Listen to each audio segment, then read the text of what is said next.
So a warm welcome and good evening, good morning, good afternoon, wherever you are. My name is Tamara Russel and I'm here with the Mindfulness Centre of Excellence presenting the second in our series of Let's Talk About webinars. I'm really delighted to have this evening Joel Levey here from Wisdom at Work. He's one half of a dynamic duo who have been spreading the word of mindfulness and contemplative technologies and a whole variety of practices literally around the world for about 50 years. So we didn't go into too much the details of exactly how long, but it's a long period of service. And I'm really delighted that he's here to talk about impact and influence and really how we can bring mindfulness to places where people are making big and important decisions that affect everybody and really affect the planet. So yeah, people are joining us and welcome to all of you from all around the world. Thank you so much for coming online. It's great to have you here. We're going to be dialoguing with Joel. We're going to be having a chat and there will be time at the end to ask questions. If you think that you're going to forget what your question is or there's something really burning, you can use the chat box. I'll periodically be sort of checking in with that. And really encouraging people to let's practice presence and mindfulness while we're using this technology. It can get a little bit fraught with things binging and pinging and words coming up. So really trying our best to kind of maintain that focus and presence. So I'm just going to find anybody that's got their camera on. I'm really going to ask you to just remove your camera because we are videoing it today. So it's possible that you've popped up with your camera on. So don't worry, it's all good. So Joel, I haven't had the honor of meeting you in person yet, but we've chatted a few times online. And I think I'll just let you give a brief introduction to yourself, really, and then we'll get going. Fantastic. Well, it's amazing to live in a digital age like this where we can feel like we have such a deep and intimate connection and know each other, having never physically been together. But a deep bow to you, Tamara, for your vision and your generosity in hosting this digital chat. Going global here. And it's a joy to be here. I see quite a few friends that have showed up, which is just heartwarming that we're all thirsty to keep learning about these endeavors and what's going on in the world and how are different people using this work. Looking at some of the people that are listed in the window above here, I see people I've known doing this work for 30, 40 years and colleagues and friends on the journey. And I think one of the absolutely most precious resources that we have available are our friendships, are the ways that we can nourish and inspire each other in this work, both in clarifying how we can go deeper within our own personal work, how we can sort of filter the resources and the many teachers and opportunities that are available in the world around us to inspire and inform ourselves and sort through and find the real treasures that are available. And also to share best practices. I think, one of the gifts of these times is that things are so complex that none of us is really smart or brilliant enough to do it alone. So, this is a time to, I think, try and fathom the depths of collective wisdom and intelligence and learn how to listen deeply together, learn how to reflect deeply together, learn how to pray deeply together, and bring forth the good and the new and the skillful and the effective and the transformative means for creating a world in which beings can realize their highest potentials. Mm-hmm. Well, you're on your way back. You've just got back from Dubai, haven't you? So I'm wondering if you can talk a little bit about this was the World Leadership Summit. So I don't think this was your first visit there, was it? You've been. This was the second. It's actually the World Government Summit, but okay. I think you could say the World Leadership Summit with heads of UNESCO and the IMF and the World Bank and people telling the story of the development of WhatsApp. There were over 4,000 participants from 150 countries. It's kind of like a Middle East Davos in many ways. It's actually bigger than Davos, and Davos is trying to partner with them actually to figure out how to get more people there. Okay. But unlike many other gatherings, it was really graciously hosted by Sheikh Mohammed bin Rashid Al Maktoum. And basically, they flew in all of the participants from around the world to be together for 4 days to have a profoundly deep dialogue and exploration around all things that are challenges and opportunities facing our world today.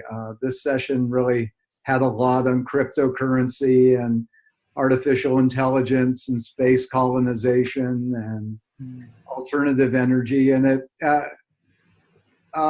there was one session that was opened by a very beloved actor from the United States who opened his session saying, "I have come from a very, very backward nation where people don't believe in science, and you can't, in government documents, speak to evidence-based science, and and just speaking to the insanity of these times, but also to be in an environment where science and good research and research around human flourishing and wellness and happiness were an integral part of this on an international scale."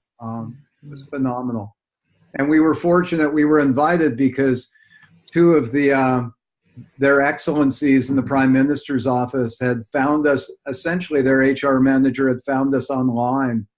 And we began a dialogue, and she ended up flying the excellencies out to Seattle to meet with us for 3 days to begin to have a conversation around mindfulness and resilience and mind fitness and how to create flourishing cultures and how to create Dubai as a beacon of hope and sanity and possibility in the Middle East at this time. That was their motivation in coming. And after they went back to Dubai, Her Excellency Ahoud became the Minister of Happiness for Dubai, looking at science around human flourishing and how could they bring that into the society. And His Excellency Mohammed became the Minister of the Future, exploring, where do we need to go and how do we prepare for the future. And they also have a Ministry of Youth. Yeah, great. With a 24-year-old young woman bringing together youth, especially from across the Arab countries, to inspire each other about, ways that they can flourish and develop. And they have a Minister of Tolerance, whereas the UK has a Minister of Loneliness. Yes, well, I just saw that. Oh. That's Tracy Crouch, I think, or Couch. She was, she, I think, was one of the participants in the mindfulness-based cognitive therapy that they ran in the Houses of Parliament here in the UK.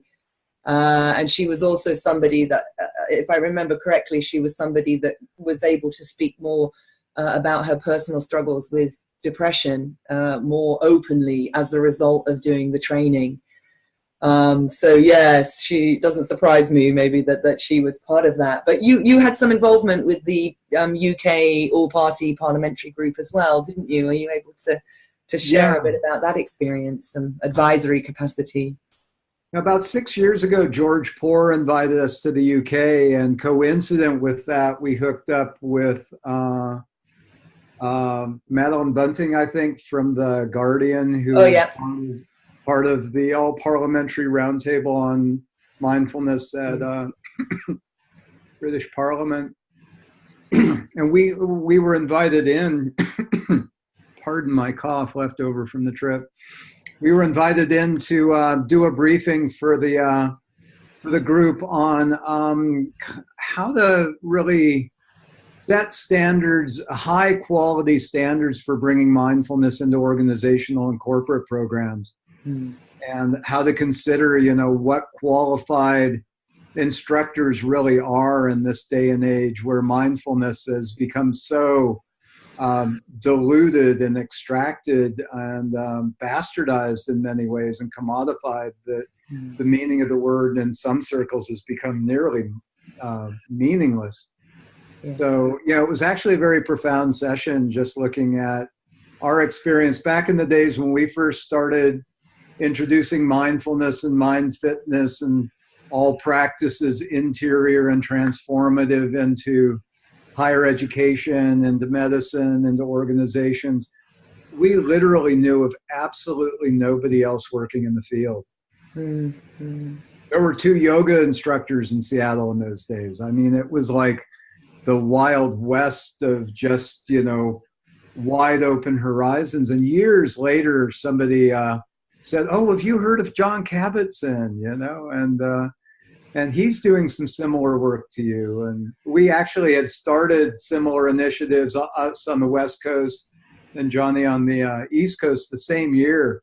It was years until there was enough, you know, connective tissue, enough of a conversation going on a national, let alone international scale, that we even knew of each other. And when we met, it was just like, wow, this is amazing. Yeah. Like Neanderthals and Cro-Magnons and, you know, just Homo novos finding each other. So yeah, fantastic. And you know that, I mean, to me that points to this sense of the evolution of mindfulness in society. I mean, do you have any comments or reflections on that evolution process and where it might go? You know, the work really has evolved. You know, the pure strain of mindfulness really came out of the Asian cultures, Southeast Asia, Thailand, Burma, Sri Lanka. You know, pioneers of dear colleagues who had been exploring and kind of mining the treasures of those traditions and bringing them back to the West. And that was in the late 60s, early 70s that many of us started sitting our first Vipassana courses and bringing, you know, like the full, whole meal, whole plant, non-extracted version of the teachings into Western culture. Over the years, this has really differentiated. And I'll show a little slide here of some of the variants of this. Can you see the image on the screen there? Mm-hmm. Yep. Yeah. So we've got, you know, the Vedana Vipassana tradition from U Ba Khin that came down through Goenka and John Coleman in the UK, and Robert Hubbard, Ruth Dennison. We've got the Forest Monastery stream that, like at Gaia House in the UK, coming down from Ajahn Chah, Jack Cornfield, Joseph Goldstein, Sharon Salzberg, Ajahn Amaro. And then we've got this Vietnamese stream of mindfulness teachings that came in from Thich Nhat Hanh, which are a bit different. You know, the root's the same, the branch is a bit different. And then in the Tibetan Dzogchen tradition, there's a stream of really profound teachings related to mindfulness in a very deep and essential way. And then in the lower part of the diagram here, you can see some of the many variants that have been adapted, kind of extracting some of the vital elements of mindfulness practice and bringing those into Western culture, into therapy, into business. There's dozens more that you could put into this diagram. But along the way, it's sort of like a pharmaceutical company going into the Amazon and finding a very potent medicinal plant or potion and extracting an alkaloid out of that, or one active ingredient, and trademarking it and commodifying it and marketing it. And you know, it's not to say it doesn't deliver value, but it doesn't necessarily have all of the other endogenous molecular and fungal and you know, kind of the prayers that would go into it in the traditional cultures. So I think we need to realize that we've paid really a great price for the extracting, and it's different streams of benefit that I think the modern variants in many ways have drawn many more people with a thirst to what's the real deal, you know, what are the different flavors and traditions.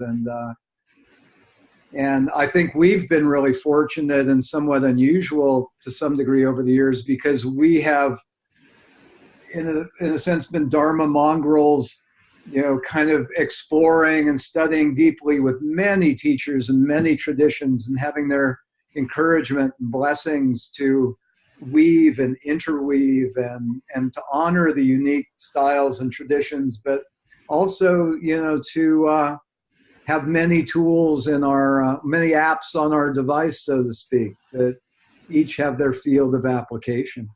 Yes, and Echo is saying, I love that term, Dharma mongrels. Yeah. So yeah, using this language of Buddhism, I guess, to refer to the teachings. And I suppose, you know, this is something that's prevalent in the UK, where we've been very interested in this idea of secular mindfulness. But even in the secular mindfulness, what appears to be coming out in the research, particularly in the clinical groups, is that it's changes in self-compassion that are underpinning the changes in mindfulness. So, you know, we came in with this quite strong sort of cognitive, attention-based sort of way of working and defining mindfulness, but actually, you know, somehow we ended up talking about love and, you know, taking care of one another and taking care of oneself and the interrelatedness of those things, you know, and then we sort of pop back out again into, you know, Dharma type language, spiritual language, or, you know, maybe even religious language. And I suppose I was interested a bit in terms of your experience in Dubai, about thoughts about the intersect or the overlap or any issues around the Islamic faith and mindfulness. Was there any kind of comment on that or discussion about that? You know, when Her Excellency Ahud and Mohammed came to Seattle, that was a huge piece of the conversation. How do we take this science and these deep, profound, transformative traditions, how do we carry these into an Islamic culture that has a certain set of filters, you know, and you don't want to trigger the immune system by bringing in something that can't be assimilated or integrated into the culture. We actually were fortunate to just very spontaneously, when they were with us, reach out to a friend who's a imam and a Sufi sheikh, and lives in the Seattle area, and he came and had lunch with us, and we had this wonderful conversation about the precedent for mindfulness within the Islamic tradition. Yes. And just some of the verses in the Quran that, you know, essentially, how it's framed in Islam is very much kind of, it's like practicing the presence of God would be in the Christian tradition, is a kind of frame on mindfulness. Yes, yes. Or in the Jewish tradition, there's this notion of the Shekhinah, this indwelling presence of God, that when we're in mindfulness, when we're in that open, clear, selfless, boundless, embracing quality of being, that in a sense, we have merged our identity and our frame of reverence, or reference, with this profound kind of dimensional capacity that we have. And in Islam, I think in a similar way, you know, that when we abide in the presence of Allah, when we abide in the presence of, when we merge our consciousness with a sacred view, when we stay aligned and true to that which has meaning and purpose and congruence with reality, which is selfless and dedicated to the good of all, where we have aligned with Ar-Rahman and Ar-Rahim, you know, with great compassion, great love, great mercy. That when we're in that quality of mindful wholeness or holiness, it's totally congruent with the tradition. I'll share an image that I have here from some presentations that we've been doing of mindfulness. You know, if mindfulness is the whole sphere, excuse me, to appreciate when we kind of secularize it, we snip off some of the tasty bits of mindfulness.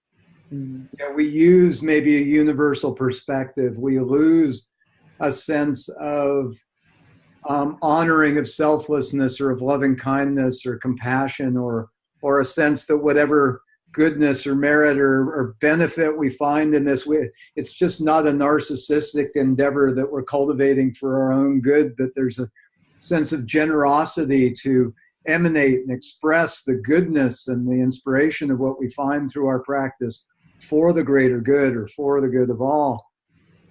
Those kinds of elements, sometimes when it really is cognified and commodified, and you don't want to put people off by being too universal about it, you know, we lose these very profound and potent elements of it. And somehow over the years, Michelle and our work have been pretty skillful at being able to bring these pieces forward, to find ways to linguistify and contextualize these kind of universal, if you will, maybe more spiritual elements in a way that people go, well, of course, yes, that, and they can have the potency of it. But I think it's taken a certain kind of depth of our own practice and perspective to do that. Yeah. And also a profound amount of reflective meditation of how do we carry this medicine into a certain context and make it relevant? How can we bring this technology and make it relevant for software engineers or physicians or what have you? I think even using the word technology to describe it is already an interesting starting point when I hear you use that language. Yeah, sorry. Inner technology, you know, I think that's very helpful. And inner science. One really simple example with this, I think is beautiful and very profound. I remember the president of Silicon Valley Bank came to a program we did back in maybe the late 80s, early 90s. And we began the session by just having people consider what is their intention for coming to the session, like you did today. Thank you. To clarify that intention so that they could really be present on purpose, you know, with clear intention.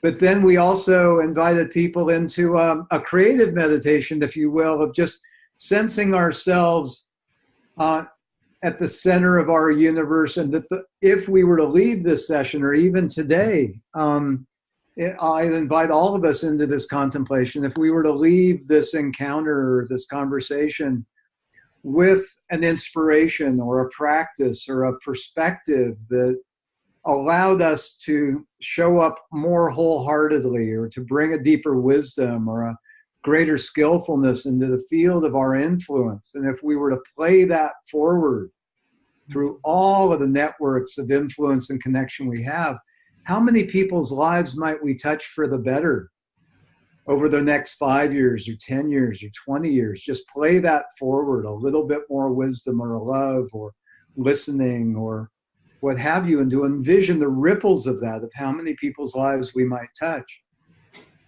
And we did something similar to that with in the session with the head of the Silicon Valley Bank. And she started going back and starting every meeting that they did at the bank with just a few moments of reflection at the beginning, of just envisioning all of the stakeholders who would be touched by the decisions made in those meetings. Mm-hmm. And the policies brought forth and the business plans that would be created. And to, in a sense, you know, have the 15 or 20 people in the room envision the thousands or the millions or the billions of people who would be touched by the decisions that they put in place. Mm-hmm. And to let the presence of that in the field of their view of reality recontextualize their work, to give it a deeper grounding and a deeper meaning and a deeper kind of responsibility. At one point, we were facilitating a merger, an acquisition actually. Intel was taking over the most like advanced company in Denmark, fiber optic company called Giga that made fiber optic couplings for telecom networks. And we were invited in to help facilitate the negotiations for what the acquisition would look like. There's about 60 people in the room, and we started that session in a similar way, saying, envision how many people will be touched by the decisions we make here in the next 3 days. And then we asked for estimates, just how many people, just so we can put that in perspective. One of the owners of Giga is an engineer, raised his hand. He said, 2.5, 3 billion people probably that rely on our systems. And the engineer sitting next to him, his colleague, said, yeah, and I wonder if we're creating the kind of world that we want our children to grow up in. Brilliant. Yeah. And right there, you just slide into such deep waters. The work becomes contextualized in a much more universal, much more meaningful, much more responsible, much more, if you will, sacred manner. And that's so accessible to everybody if the context can be appropriate. And that has a lot to do with the linguistics that we rely upon. Yes, and the language of mind, of course, is can be a little bit fraught, and this is partly what it seems that we're learning often, even just in a basic 8-week mindfulness course, is some language to describe the mental processes and the experiences that we have. But I think at this level of boardroom or senior leaders, people making the decisions about mergers and acquisitions, how to provide the right language that lets them open that door. And then, of course, they have the opportunity to discover. And what we've found is the most skillful way to discover that language is to ask questions and to see what words and what frames of reference people bring forward, and then just use that. So yes, yeah. Part of it is just, over the years, learning what works through our own experience, but each culture, each group of people, just to put out the questions and then just see how they make sense of it, and then incorporate that, splice those genes into our next wave of evolution of articulation. Yeah. Can you say a little bit then about how you did that in your development of the work for the Jedi program? Because this was really attracted my mind. Whoa, what is this, Yeah. That was a phenomenal endeavor. I was working at a medical center back in the early 80s and got a call one day from a former graduate student of mine in a consciousness studies program. He said, hey, Wiz, because he used to call me Wizard. Hey, Wiz, how'd you like to design the ultimate warrior training program for the U.S. Army Special Forces? And I said, Bud, what have you been smoking? It's just, where did that come from? And he said, no, I just came back from a meeting with the Delta Force back in D.C. And I met some people, and they just released a study that said more than twice as many men and women committed suicide when they came back from war than died in combat. So you can imagine like the Vietnam Wall memorial times 3. Yeah. Twice as many people having taken their own lives in various ways. And he said, the leaders at the Pentagon really had a lot of shame and a lot of grief around that. They wanted to develop a program to develop the capacity of people that were in horrendous circumstances to make wiser decisions and to transform their reactiveness in those situations. And they didn't know what to do, so they were asking for a proposal.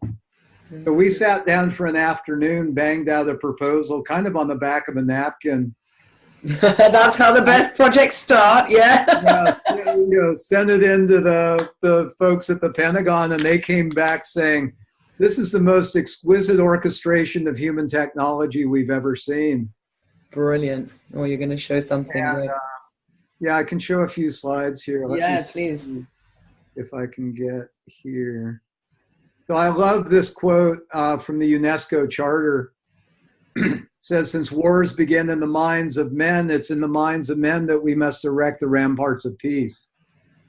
Very nice. And, you know, though we had, you know, we probably had a 50-page document of deliverables for the program. In many ways, what we were really there to do was to teach the men how to stop the war, recognize and befriend their inner enemies, and to stop the war inside. And so the program was called, let me see if I can just get to this. Share the screen. On paper, the program was called the Ultimate Warrior Program. In actuality, the men called it Jedi Warrior. And we were on base for 6 months full time. We had a lab with $200,000 worth of neurofeedback and biofeedback equipment. We took them on a month-long silent encampment / mindfulness Vipassana course, the national treasure of Burma, Tengpulu Sayadaw, and his student Rina Sarkar. It's a really fantastic mindfulness Vipassana teacher. They helped us design this month-long retreat. It was a phenomenally transformative program. But, you know, this notion of teaching the men to recognize and befriend their inner enemies and stop the war inside was such a core piece of the charter for this. And I remember we interviewed the colonel who oversaw the program when he retired. And Colonel Getty had taken many of the men that we had trained into Europe running special operations after our program was over. And we said, Ken, what are you most proud of from your many years of service to your nation? And he said, I'm most proud of the number of covert humanitarian operations that we were able to run that helped thousands of people and nobody ever heard about it. Yeah. And there was this really profound sense of altruism. You know, we brought Brother David Stendelrost, a Benedictine monk, in for the program at one point. And his opening words to the soldiers was, well, when I was in the Nazi army, because he had been impressed as a young, I think, Austrian man, he could either be killed or he could go be impressed into the army, you know, which was kind of excruciating. And when he came out, he became a Benedictine monk and a phenomenal force for good in the world.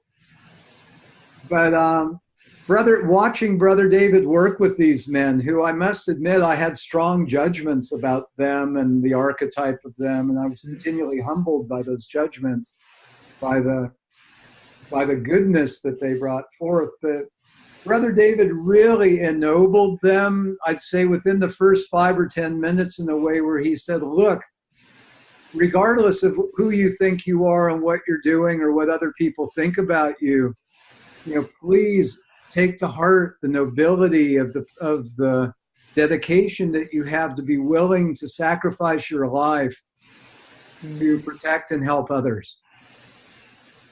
And, you know, he took them straight there. And I'd say within probably 5 or 10 minutes, about a third of the guys in the room had tears in their eyes. You know, it was just phenomenal to see this little guy, about 5'5", you know, with this magnificent, courageous, sacred presence just show up and just kind of like direct. Yeah, I think no mercy, straight to the heart. I think of we were doing a corporate program once for a big software company, Intuit Software, and there was a guy that had been a preacher in a fundamentalist church. Things had really fallen apart, and he became so despondent that he joined the Hells Angels. And he was with the Hells Angels gang at one point and kind of whining about how his life was falling apart and he didn't know what to do. And the leader of the Hells Angels group, who's this little tough guy named Chubba Bubba, took Preacher by the neck, and kind of grabbed him like this and started pounding on his chest and saying, the answer is right in here. And I think, Brother David and our program, imagine coming in to go to work with Joel and Michelle and friends for 6 months, just mindfulness, neurofeedback, deep reflection. What is your purpose? Can you embrace the grief and the cognitive dissonance of decisions you've made in the past and how those scars have touched you? And can you find compassion for that and dedicate yourself to living in a profoundly dedicated way as a force for good? 6 months of that, these guys came out of that program so reworked. It was phenomenal. Do you were there any that, I mean, in my imagination, there might be some that would leave the army after that. I mean, did any of that happen? Or yeah, it was interesting. They had to sign up for an extra year of duty to have the privilege of doing the program. It was a huge investment in them. Yeah. But, we had people in the month-long meditation retreat. We gave a talk on interdependence one night. The end of how all things and all beings are connected. End of that, one of the guys raised his hand and he said, but Joel, if what you're saying is true, how could we ever kill anybody? Whoa. And so we spent the next 2 or 3 hours saying, let's explore that. What does that mean? Under what circumstances? It's deep questions. So I think, many of the guys really got that they could stay in the system and be a force for transformation and good and inspiration. Mm-hmm. They were really dedicated to that. Others couldn't wait to get out and explore maybe a more transformative path in their own unique ways. It was, we had 25 guys, so there were 25 different programs going on. Yeah. But one thing that did was that gave us enough kind of street cred to then, after that program, go out and be able to carry, in a sense, the scars and the medals of that time with us. And it has been a credibility piece that has just opened the doors to, well, if they were able to do this work successfully with the special forces, maybe we can invite them in here. Yes, and I think I just came back from running a retreat on the weekend, and it was wonderful and beautiful, but there was 41 women and one man there. And, he was the husband of somebody that was attending.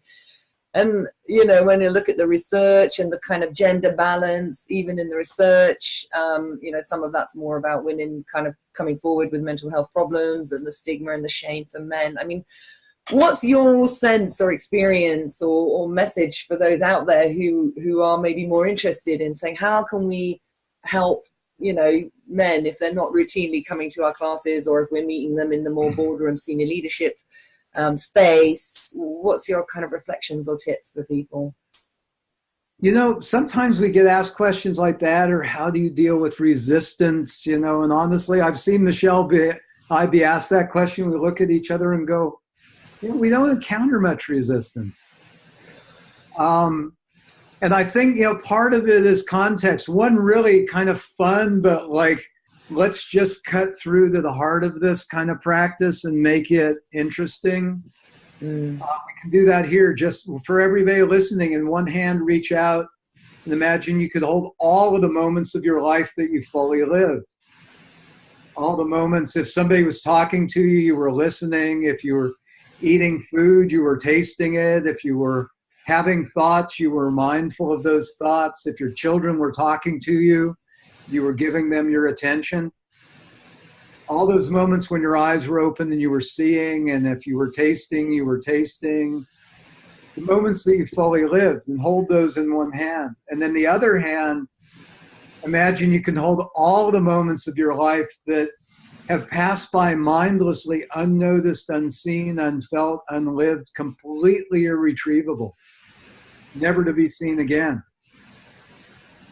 The moments, those expensive bottles of wine that you didn't taste a bit of because you were distracted, and those fine dining moments with big tabs that you never tasted the food, and those precious moments with your children that you just were gone.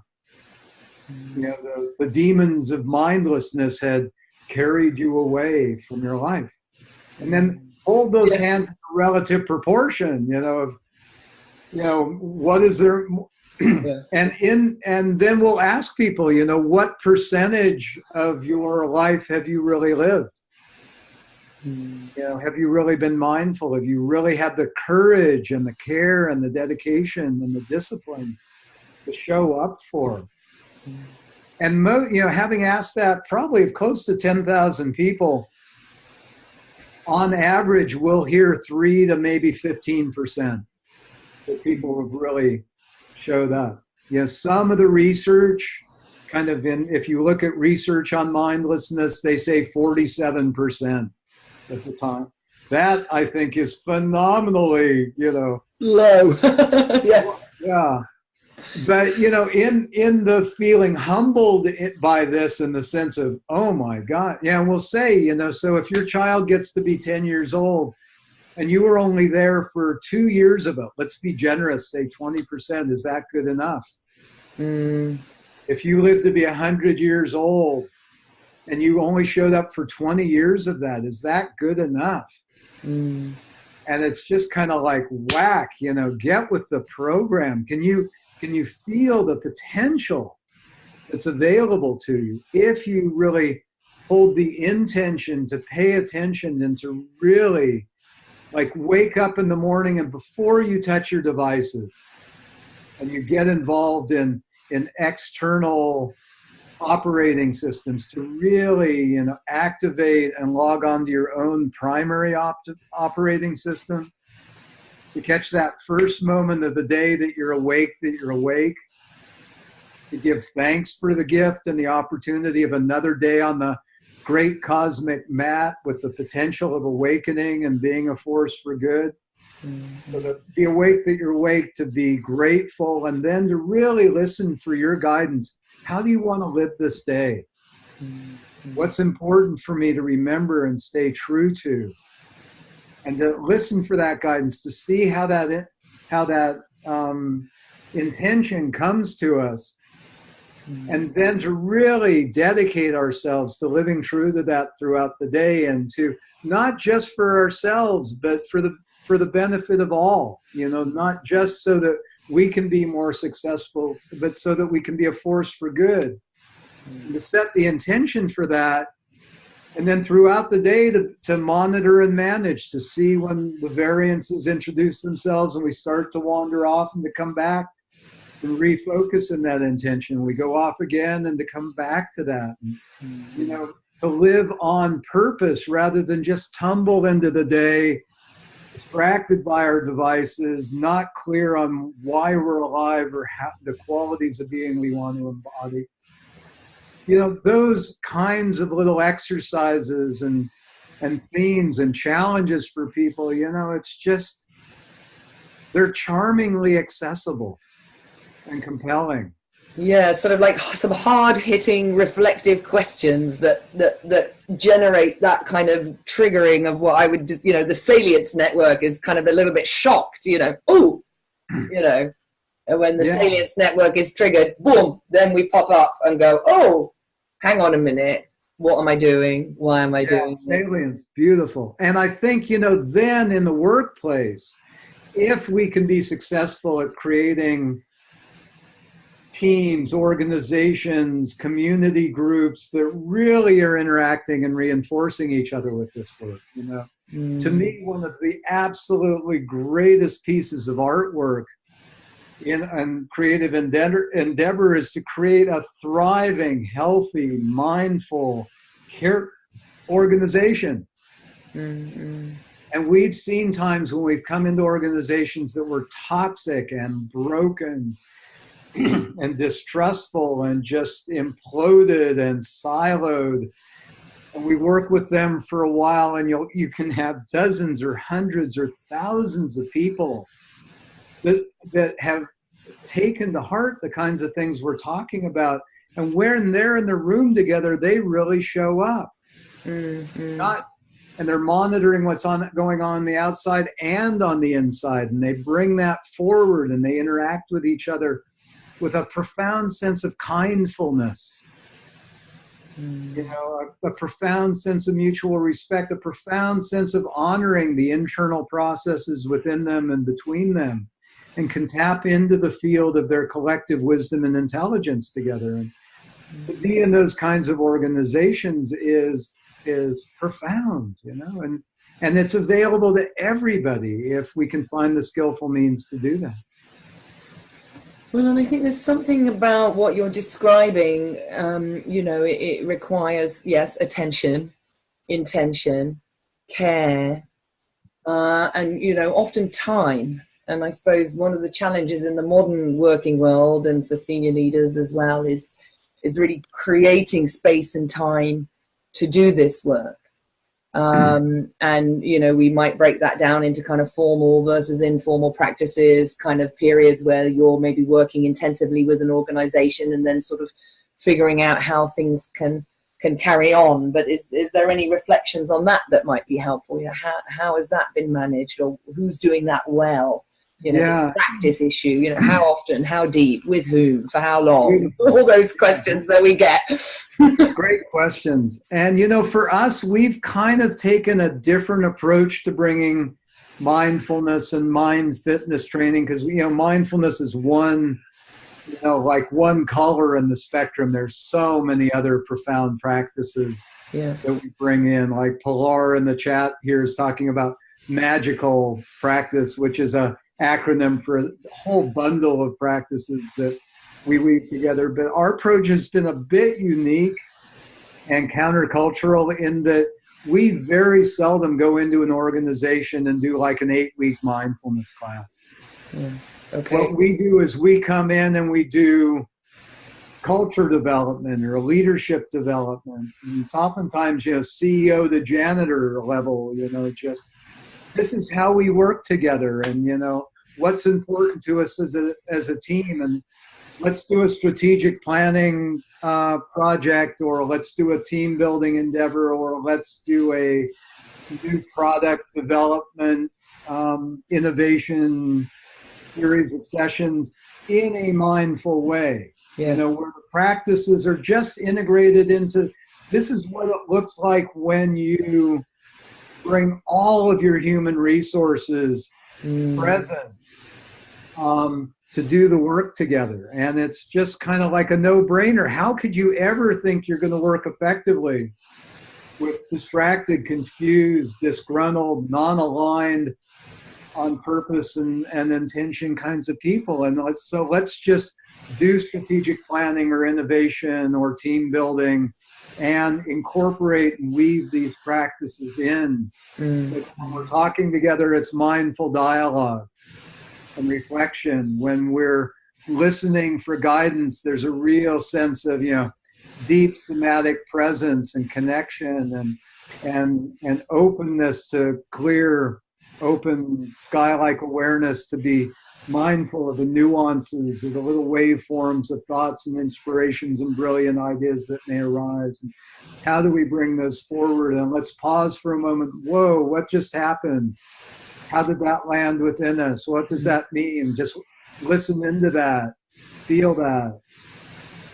What did you notice? Let's talk about it. You know, so great oscillation of moments of personal reflection, shared reflection, interaction, you know, getting the stuff on the walls or on the screen, you know. So it's very dynamic, very engaged, very unscripted in many ways. You know, our work is so jazzed. So we have workbooks and protocols and all that, but, you know, when you're in the mess of it, it's musical.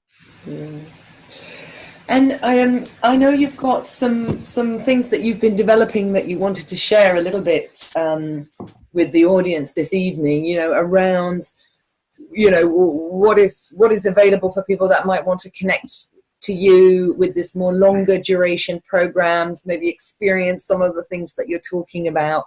Yeah. And just, maybe we can have a little bit about this, and then we'll go to some questions and some comments from the audience. The expeditions. Yeah, let me just put that in the chat window here.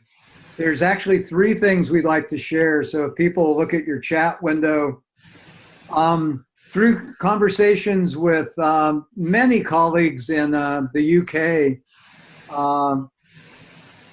what's emerging is a call to offer a couple of year-long programs with us. There's some people on the call here who did a mini version of a learning expedition with us in the Catalan region of Spain, which was fantastic and brought together just an incredible learning community there. And then we did a European learning expedition last year, and now we're doing a North American one. It's an opportunity, I think, that's especially relevant, I think, for people that either want to really deepen in their own practice in a very broad spectrum way, or that just want to develop more professional skills and understanding and be part of a very intimate learning community to explore together over the course of 5 sessions over about a year, maybe 15 months, depending on how we do it. So what's emerging are 2 learning expeditions. One is just the UK learning expedition, which is open to anybody, coaches, CEOs, school teachers, anybody who's interested.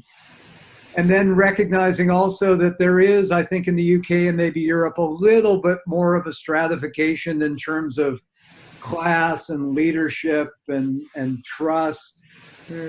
We're exploring the idea of maybe offering an executive learning expedition that would be more for people that are heads of organizations that just want to, interact with other senior leaders, be it in nonprofits or charities or in business. And so there's a couple of links there. And then if you go to our webpage, we're also taking a group of people back to Bhutan.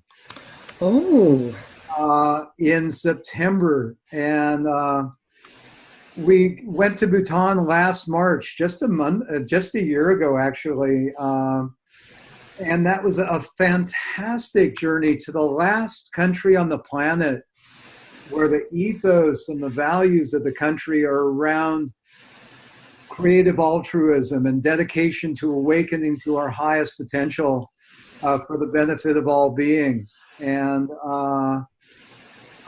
we were so fortunate to go there. We had a great guide who will have again this year.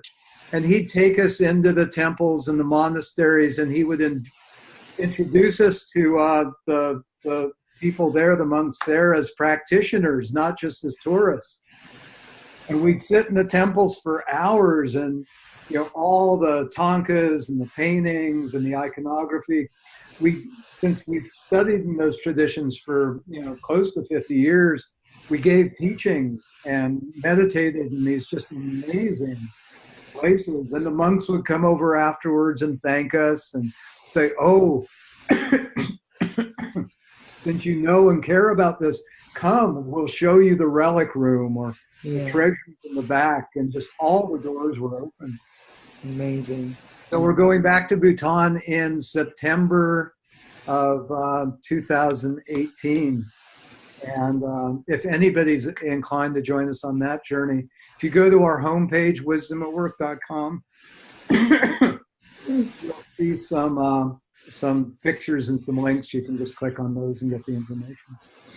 And I think certainly just sort of going back to the executives and kind of senior leaders, I mean, my sense in the UK is that there are people, they're really wanting to do something different, but this courage piece, when the system feels it's so ingrained, this is how we do it, this kind of sense of what can I do, and can I really be different, and can I really risk? There was a guy, he's a CEO of a kind of, one of these new beauty brands that's kind of getting everybody all excited. And he's just sort of done this departure. He no longer wants to be called the CEO. He's one of the workers. He's trying to kind of create a flatter structure in the organization. He wants all the social media to actually be him responding to things, not just paying people on social media to kind of promote people to buy things that they don't really need, and really just kind of, you know, come out with a lot of initiatives. And there's been a mixed reaction, actually. Some people are like, oh my God, that's career suicide. What is he doing? Shareholders are freaking out, you know, blah, blah, blah. Others people saying, no, he's just being real, you know, and he's saying things that people are like, yeah, why is all this plastic in your shop? Get rid of it all. Like, what are you doing with that? Where does it come from? Who made it? How does it get here? Like, tell us these things that we want to know about this product. And, you know, if you like the product, you go and buy it. You don't need convincing to buy it. You know, this anti-marketing almost, which for me is an exciting moment. Yeah. I think, just a few memes to lace in here before we go to questions. I think that's a great piece. I think, what's really required now is a profound interfusion of caring and courage. Mm-hmm. And I love, like we use the word VUCA a lot, and we've seen that kind of come in. It came originally from the Army War College describing the modern battlefield as an environment that's volatile, uncertain, complex, and ambiguous. And, we live in an age where business as usual is simply foolish. It's like Einstein saying, we're not going to find solutions to the great complex problems we've created at the same level of thinking and consciousness that created those problems. Yeah.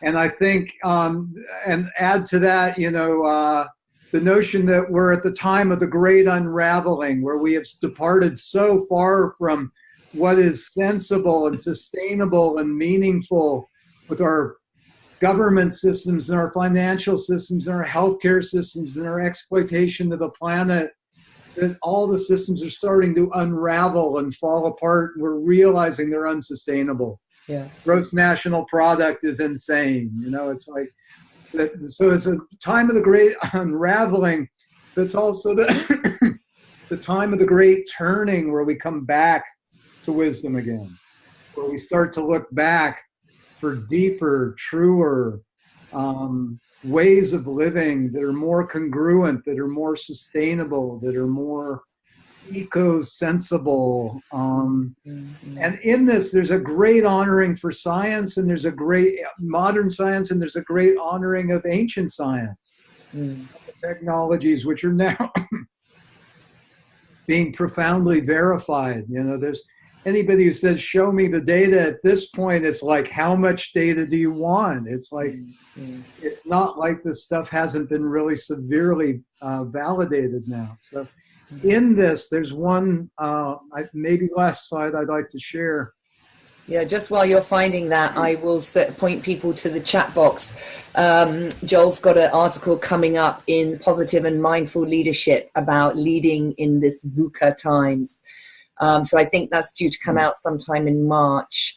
Myself and also our webinar guest from to come next month, Julia Adams, also writing an article in that, which is called Why Mindfulness Doesn't Always Work, pointing to the importance of intentions, a word we've used a lot in tonight's session. So yes, Joel, over back to you. That your slide is now visible.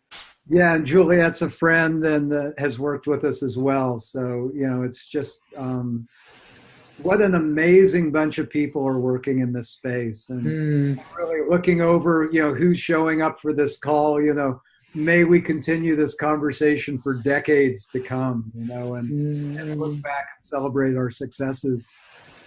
I think one last thought here, maybe before we go into questions. Yes. The other is just this notion of, can you imagine groups of people working together, embracing the huge challenges and opportunities of these times, learning how to quiet their minds, hold deep questions or prayers or needs that are present in the field of our endeavor, and to listen in a very deep and receptive way for the guidance, the inspiration, you know, realizing that each of us is a multidimensional being embedded within the fabric of reality, like a raisin within the great cosmic pudding, you know, that we are connected to everyone and everything. And here in Hawaii, you know, we're surrounded by astronomers and telescopes and cosmologists, and they remind us that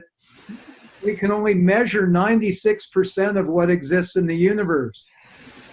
And of the 4% that we can measure, 3.96% of that is dust blowing between galaxies. And the other 0.04% is like physical bodies and planets and cars and objects.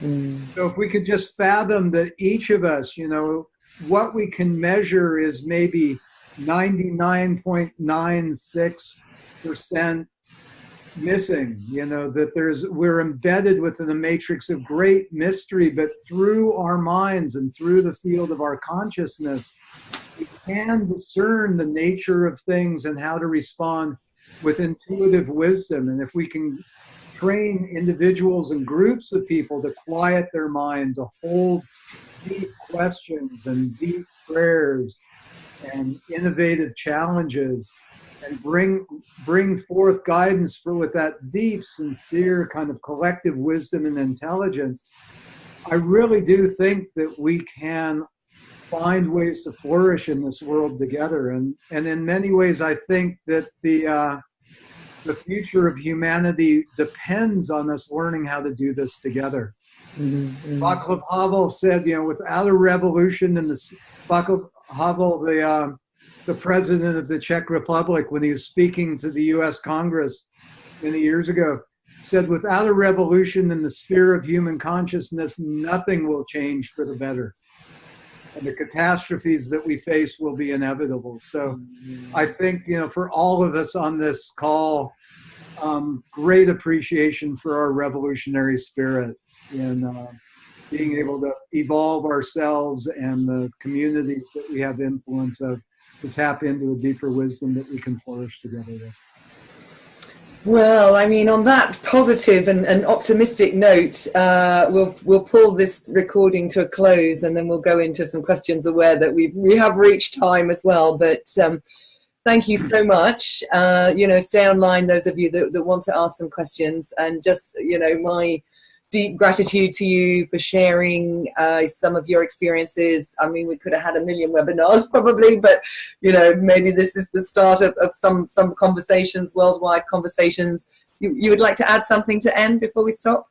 Just briefly, a moment of dedication. You know, I just really like to do that at the end of any session, and we do this with the corporate settings and all, but just basically, you know, whatever inspiration or benefit that each of us has gained through showing up for this time, to gather that into the depths of our being, like waves of light and energy and inspiration, and to really dedicate those energies like a light that will be that will carry with us as in our continuum of consciousness forevermore, to inspire us and empower us and infuse us with inspiration, and to let the energy and the light of that flow out through us from our heart into the hearts of all those in the field of our influence, and all of those who are part of the great connectome of unification that we're a part of, as just a wave of encouragement and activation of the highest potentials for the good of all.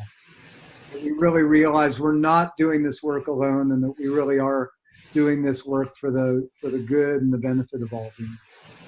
Beautiful. Thank you. Just let me